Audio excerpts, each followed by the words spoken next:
I'm Brian Fattorini, and in this programme, I'm looking at sound.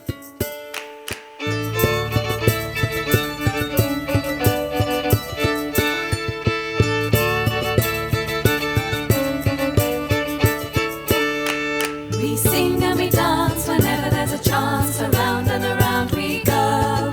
Our hearts run wild and our souls are free. It's off to the dance we go. Sound is all around us. Sometimes we don't even notice it's there, and it can affect our mood without us realising. A drill might make us anxious, whereas a bird singing might relax or lift our spirits.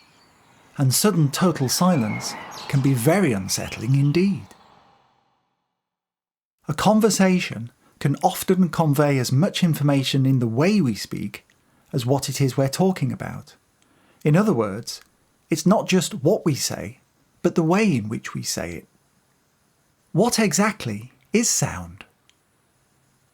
Putting aside the electronic wizardry that's allowing you to hear my voice right now, it all comes down to vibrations. Every sound you normally hear is caused by vibration. Take, for example, an elastic band. If I stretch it out and twang it, it makes a sound. We can even see it vibrating back and forth. So how do we actually hear those vibrations? As the rubber band vibrates, it moves the air surrounding it. The air moves back and forth, causing slight fluctuations in air pressure. The air itself doesn't move with the sound waves. Instead, it conducts the vibration, and when the rubber band stops vibrating, the air molecules are more or less back where they started.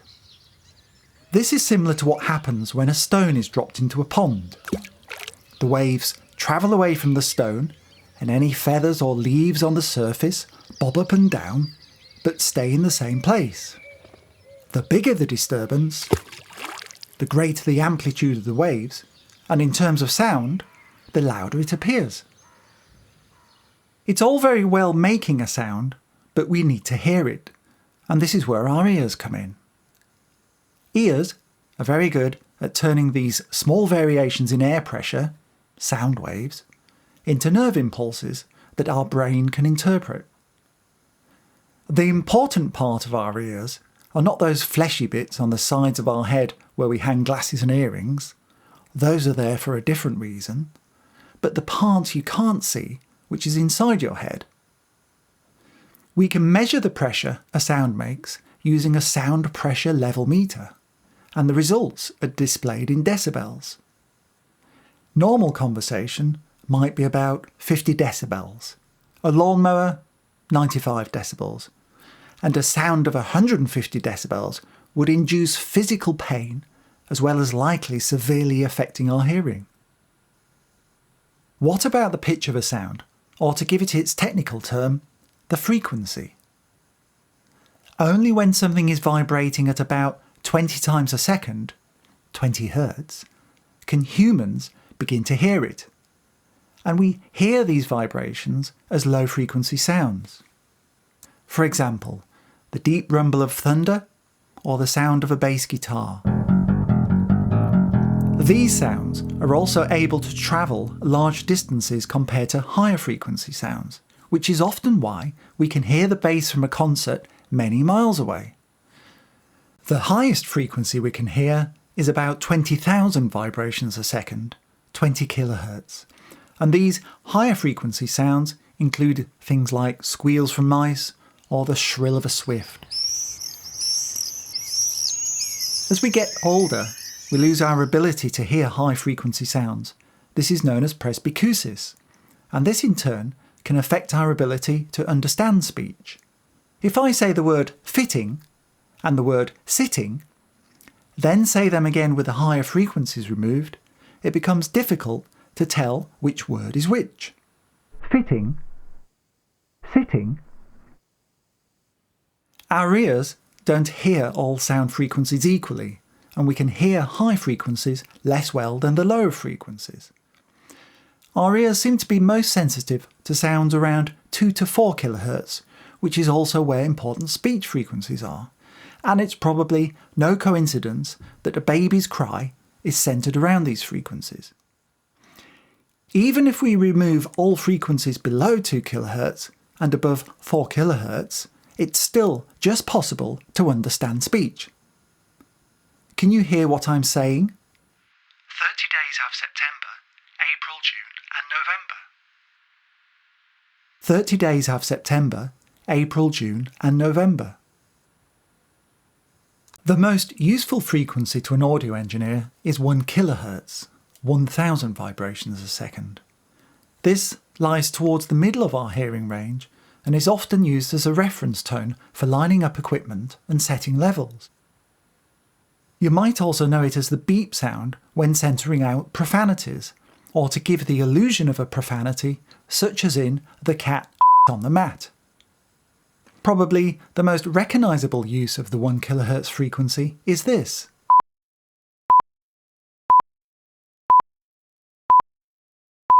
The Greenwich time signal, also known as the pips.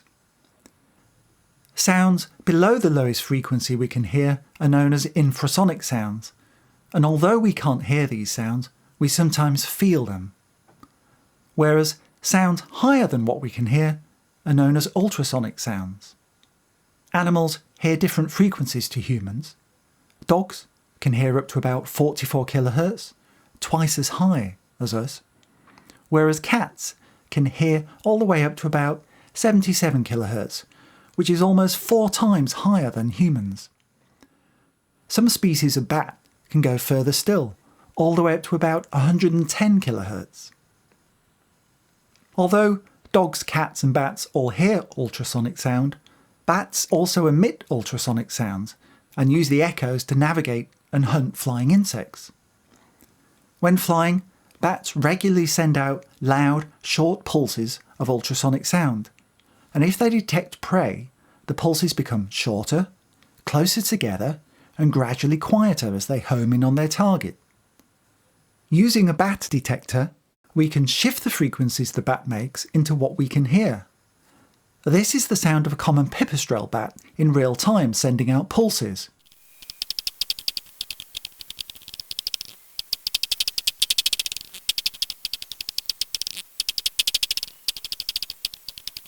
And this is what it sounds like if we slow down the recording by a factor of 20.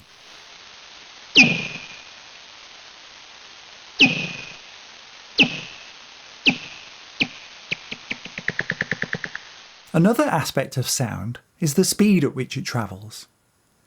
Sound needs something to travel through, like a gas, the air we breathe, a liquid, such as water, or a solid. There's no sound in outer space because outer space is a vacuum. Think about that next time you watch a space movie. Roughly speaking, in air, sound travels about 340 metres a second, or if you prefer, 760 miles an hour, which works out about 1/5 of a mile a second. Light, on the other hand, travels almost instantaneously, which is why in a thunderstorm there's a delay between seeing a flash of lightning and hearing the thunder. We can use this fact to work out the distance to the thunderstorm, and the general rule of thumb is to count the number of seconds between seeing the flash and hearing the thunder, then divide by 5 to give the distance to the storm in miles. So, if you see a flash of lightning and manage to count to 5 before hearing the thunder, dividing 5 by 5 gives 1. So the distance to the lightning is about 1 mile. But do be careful, a storm radius can be quite large. Here's a conundrum. In the background, there's a sound playing. Notice it's rising in pitch. Eventually, you'd expect it to disappear as we can no longer hear it, but it doesn't. I'll come back to explaining why shortly. Most sounds around us are made up of a combination of frequencies and rarely one single frequency. If I play a note on a guitar and then play the same note on a harmonica, although the pitch is the same, they sound different. This is known as timbre. What makes them sound different is the characteristics of the instrument they're played on.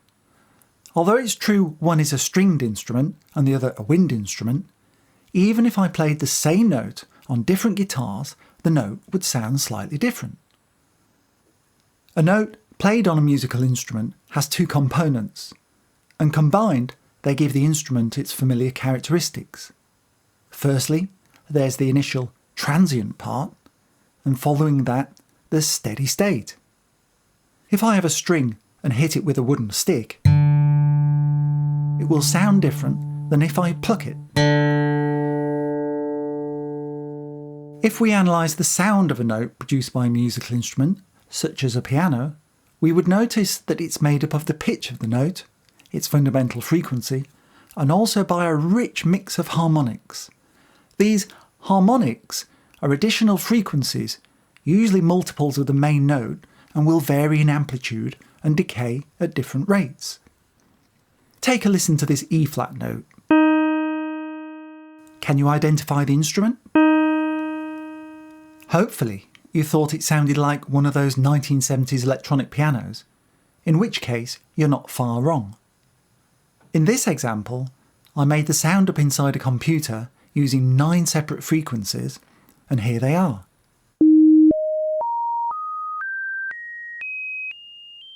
Each frequency's volume level is slightly different, and when mixed together, it produces something that sounds like a piano. Finally, to give it the authenticity of a piano, I fade the note out.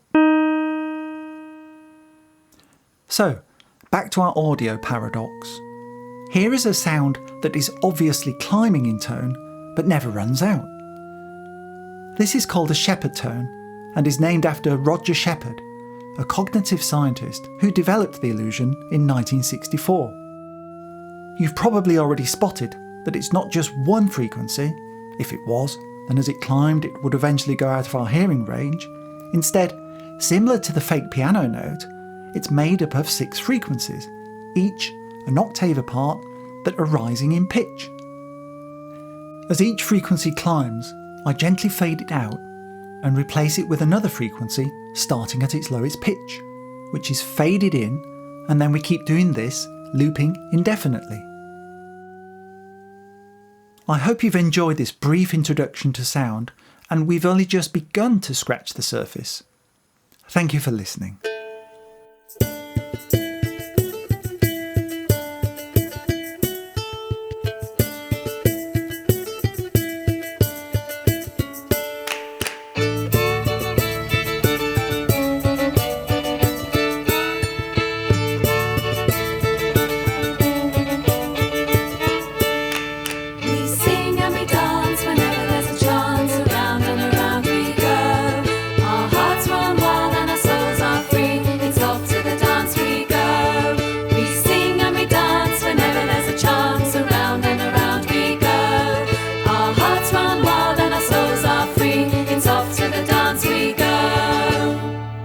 This has been a QNIT Media production.